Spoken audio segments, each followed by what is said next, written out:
Hello, folks. It's me, the old Deplorable basket case here. So sorry I haven't been uploading recently. I haven't been well, but I will be trying to upload more consistently going forward. So today, approximately exactly 211 years ago, in 1807, the British bombarded Copenhagen. Now, this was regarded at the time, widely regarded, as a barbarous act, something that civilized people would never do.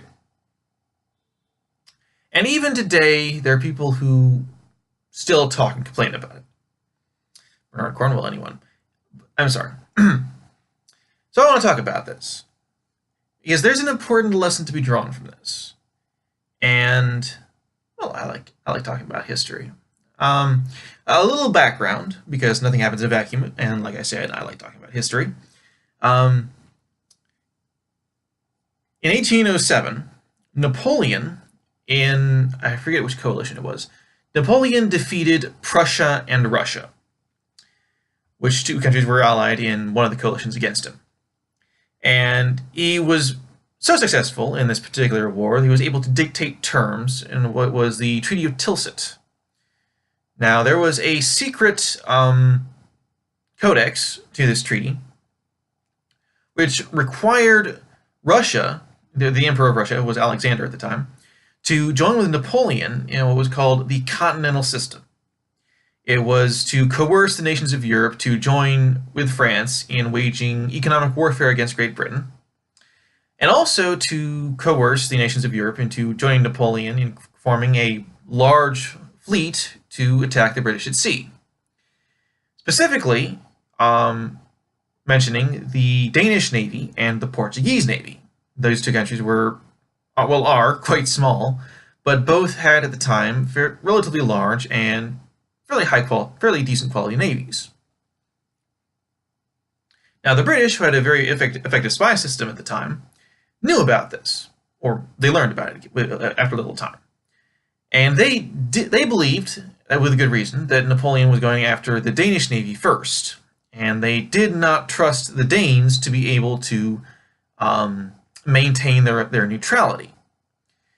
So they tried several times by diplomatic means to either get the Danes to join with the British in waging war on Napoleon, which the Danes refused because they didn't think they didn't want to get involved in a war. They wanted to stay neutral. Whether that was actually possible or not is quite debatable. But I digress. I apologize.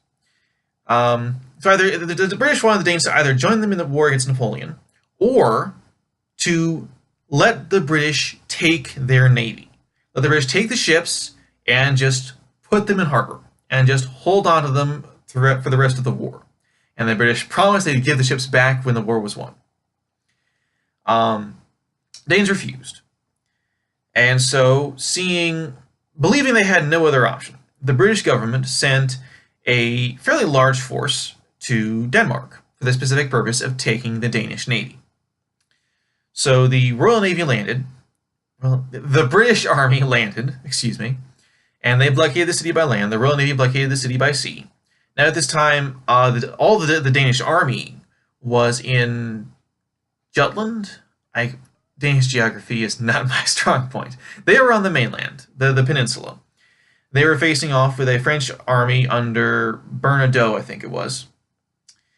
And so there were very few Danish soldiers to face the British. So they really couldn't drive the British out. Given time, the rest of the Danish army would come back and drive the British out. But for the short term, there was nothing they could do. So the British blockaded the city, and they demanded the Danes turn over their navy. Danes refused. The British gave an ultimatum that starting at a certain date, today, they would bombard the city if the Danes did not turn over the navy. But the British offered to let the Danes evacuate their women and children, which sounds quite a fair thing to do. The Danes refused to do that.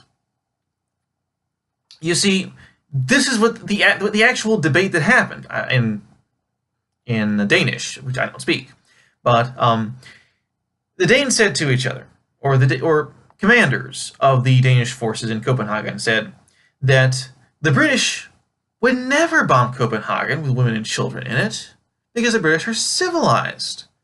And so if the British must want the Danes to send their women and children away because then the British could bombard the city.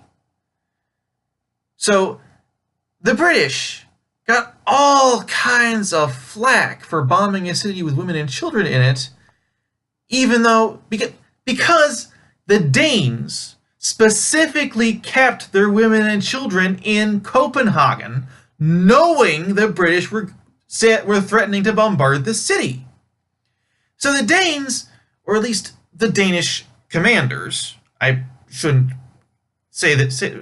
tar everybody there with the same brush. The Danish commanders, at least, were trying to use their own women and children as human shields. So the British, to their credit, in my opinion at least, went through with their threat. They bombed the city. The Danes surrendered, and they took the Danish navy, and they sailed away. And Denmark joined Napoleon, but they had no navy, so it made very little difference. There are a lot of really important lessons to learn here. First, you should never assume that that your enemies are too civilized to do something they threaten to do. Secondly, the people who put people in harm's way are the ones who are at fault. Bombing of Fort Mchenry. The exact same thing happened. The British said, we're going to bombard the fort. The Americans said, but there are women and children here. The British said, then get the women and children out of the fort. The Americans did not get the women and children out of the fort. The British bombed the fort, and Americans have been saying to this day, complaining about the British bombing a fort with women and children in it. What the fuck were the women and children doing in the fort, knowing that the Royal Navy was in the harbor?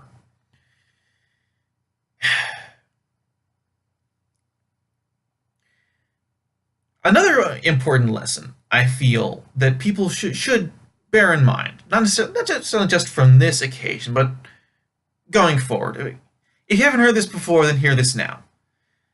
Sometimes ruthlessness is good. Okay, the British were ruthless. They had a very specific thing that they needed to do. They needed to keep the Danish Navy out of Napoleon's hands.